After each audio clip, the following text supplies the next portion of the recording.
Progres penyaluran PKH BPNT di tahap 3 di tanggal 17 Agustus 2025. Nah, kabar penyaluran yang ditunggu-tunggu oleh penerima manfaat PKH dan BPNT adanya pencairan bertepatan momen detik-detik peringatan 17 Agustusan. Nah, pada video kali ini kita akan melakukan penelusuran kemungkinan-kemungkinan penyaluran bantuan sosial yang segera dilaksanakan. Nah, oleh karena itu simak informasi lengkapnya. Saya akan segera kembali setelah intro singkat berikut ini.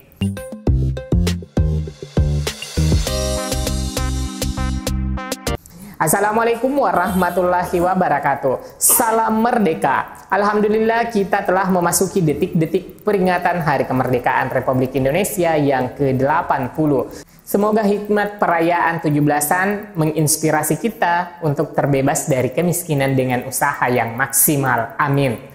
Proses penyaluran bantuan sosial PKH dan BPNT di detik-detik Hari Kemerdekaan Republik Indonesia adalah kemajuan yang signifikan terhadap distribusi kartu KKS untuk penyaluran peralihan pos ke KKS dan penyaluran bantuan untuk KPM baru hasil validasi.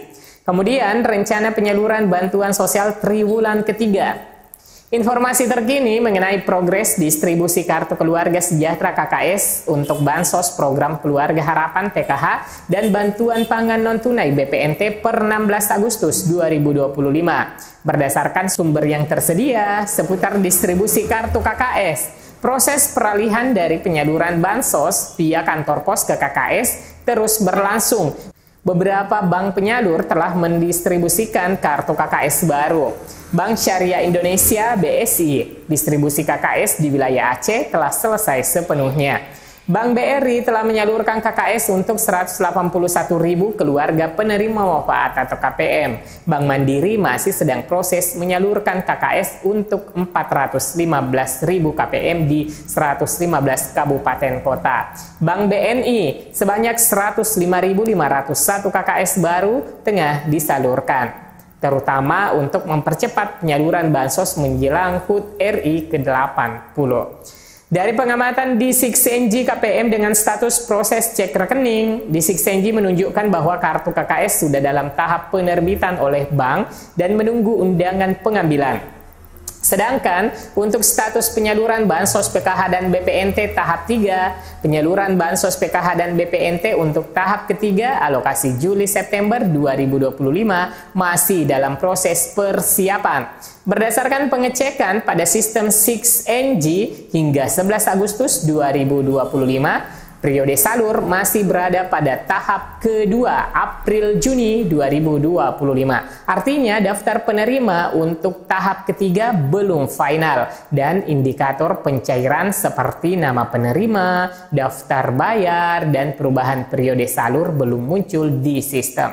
Adapun prioritas pencairan, KPM dengan KKS merah putih diprioritaskan untuk menerima pencairan lebih awal dibandingkan yang masih melalui kantor pos. Kemudian KPM dengan status desil 1-5 keluarga miskin atau rentan miskin di aplikasi Cek Bansos memiliki peluang lebih besar untuk menerima bansos dibandingkan desil 6-10. Nah, kemudian terkait dengan penyaluran bantuan sosial yang kabarnya akan diluncurkan per tanggal 17 Agustus menggunakan Payment ID. Apakah akan terrealisasi? Berdasarkan informasi yang tersedia, kemungkinan penyaluran bansos untuk program Keluarga Harapan PKH dan juga bantuan pangan non-tunai BPNT tahap 3 pada tanggal 17 Agustus 2025 cukup kecil. Namun tidak menutup kemungkinan akan disalurkan secara simbolis dengan beberapa pertimbangan, yaitu yang pertama, jadwal penyaluran tahap 3. Penyaluran Bansos PKH dan BPNT tahap 3 untuk periode Juli-September 2025 dimulai pada bulan kedua penyaluran yang jatuhnya pada bulan Agustus 2025 dan dijadwalkan berlangsung secara bertahap hingga akhir bulan September 2025 tergantung kesiapan data dan wilayah masing-masing. Pertimbangan kedua, proses verifikasi dan validasi data penerima masih sedang berlangsung di bulan Agustus ini. Oleh karena itu, pencairan lebih mungkin terjadi setelah dilakukan proses validasi dan verifikasi lapangan selesai, sehingga diprediksikan akan terrealisasi di akhir bulan Agustus. Meskipun ada selentingan informasi menyebutkan tanggal pasti 17 Agustus penyaluran bansos dengan sistem payment ID berbasis NIK akan diluncurkan pada 17 Agustus 2025. Kabar terakhir terungkap bahwa payment ID batal diluncurkan pada tanggal 17 Agustus 2025. Kepala Departemen Kebijakan Sistem Pembayaran BI Diki Kartikoyono mengatakan sistem transaksi payment ID masih bersifat uji coba. Sampai hari ini belum ada payment ID, masih sandbox lingkungan uji coba. Kata dia, dikutip dari Antara. Sandbox adalah lingkungan uji coba yang dipergunakan untuk tahapan pengembangan perangkat lunak, teknologi, atau regulasi. Nah, lantas kapan payment ID mulai berlaku? Setelah dipastikan batal diluncurkan pada hari ulang tahun Republik Indonesia ke-80, Minggu 17 Agustus 2025, belum ada penegasan resmi kapan payment ID mulai berlaku. Meski demikian, Diki menerangkan bahwa payment ID disiapkan untuk keperluan peluncuran program bantuan sosial non-tunai di Banyuwangi, Jawa Timur pada bulan September 2025. Adapun peran payment ID dalam penyaluran bansos masih menunggu ketentuan resmi dari pemerintah. Nah, yang pastinya hingga saat ini proses penyaluran tahap 3 berlangsung dengan ditugaskannya pilar-pilar sosial untuk melaksanakan proses verifikasi lapangan yang sedang berlangsung saat ini. Menteri Sosial Mensos Saifullah Yusuf atau Gus Ipul menegaskan bahwa saat ini penyaluran bantuan sosial mengacu pada data tunggal sosial ekonomi nasional atau DTSEN yang dikelola oleh Badan Pusat Statistik BPS agar lebih tepat sasaran. Hasilnya, banyak penerima bansos yang tidak lagi lolos verifikasi karena tidak memenuhi syarat. Data mereka langsung digantikan dengan penerima baru yang lebih layak dan berhak.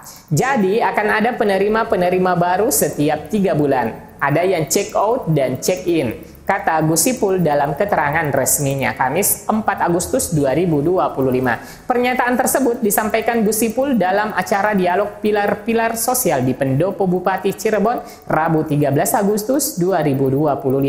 Data akan dimutakhirkan setiap 3 bulan agar tetap akurat, salah satunya melalui mekanisme ground checking oleh Kementerian Sosial atau Kemensos dan pemerintah daerah atau Pemda, kemudian divalidasi oleh BPS. Menteri Sosial Gus Ipul menekankan semua upaya tersebut dilakukan untuk memastikan bantuan tepat sasaran sesuai arahan Presiden Republik Indonesia Prabowo Subianto. Strategi Bapak Presiden adalah menjadikan data-data yang ada di setiap kementerian itu diverifikasi ulang oleh BPS, katanya. Ia menjelaskan bahwa sebelumnya Kemensos memiliki data terpadu kesejahteraan sosial atau DTKS dan Badan Perencanaan Pembangunan Nasional Bappenas. Gus Ipul menegaskan sesuai instruksi Presiden nomor 4 tahun 2025 tentang DTSEN, semua kementerian dilarang mengelola data sendiri. Data dikonsolidasikan di BPS, lalu divalidasi menjadi data tunggal. Kebijakan ini lanjutnya mengakhiri praktik lama Kemensos yang mengolah sekaligus menyalurkan bansos berdasarkan data internal.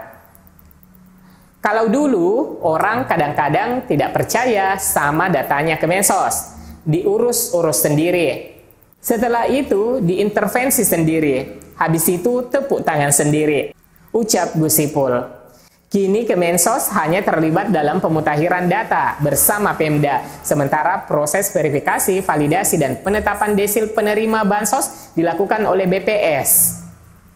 Beda DTSEN dan Susenas, BPS siapkan data desil rumah lewat model ranking. Boleh kami memasukkan data, tetapi yang memverifikasi dan menetapkan desil 1, 2, 3, dan 4 itu adalah BPS. Kami tugasnya hanya menyalurkan, sambil nanti pendamping dan instrumen lain ikut pemutakhiran bersama Bupati, Dinas Sosial, beserta BPS setempat. Jelas Gus Ipul.